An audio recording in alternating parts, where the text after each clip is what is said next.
Okay, ladies and gentlemen, it's not going to be a really long video because there's not a whole lot to say about this pistol. It's pretty iconic. This is one of the new manufacturer Colt Pythons. Make sure that it is in fact unloaded and clear for all you folks out there. You know, it's just really well built. It's a damn good looking firearm. Okay. This is the 4¼ inch barreled version of the new manufacturer Python.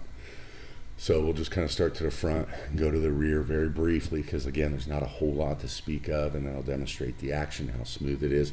But it's got a great trigger, very smooth trigger, nice single action, and then I'll just kind of close it out. So the barrel is crowned, okay? So it's got a recessed crown. So that's just going to help keep damage if you should you drop the gun, right? Keep damage to a minimum on the rifling. Like I said before, the barrel is a 4¼ inch barrel.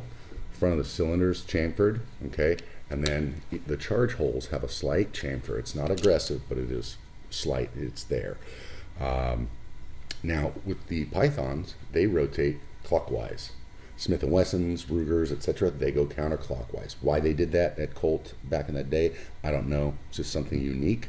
The barrel's got barrel ribs, okay. Just a nice looking piece, man, just like the old ones. The grips are really nice as well. Very high quality, beautiful, okay. Smooth, they feel good in the hand, right? The spur on the hammer is serrated. Get a good look at that, maybe, hopefully.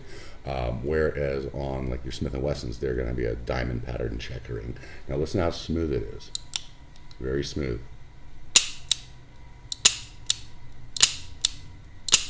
Okay, it's a very smooth pistol. You don't hear any chattering or any lockwork issues. There's nothing rough happening inside the firearm. Everything is nice and smooth.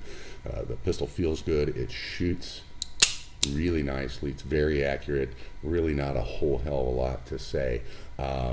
We talked about the direction of travel of the cylinder. Also on Smith & Wessons, you would be pushing to release. On the Colts, you pull to the rear to open the cylinder, okay? That's really all I got. Hopefully I can get out and get some range time in with this thing soon, and get some video of that.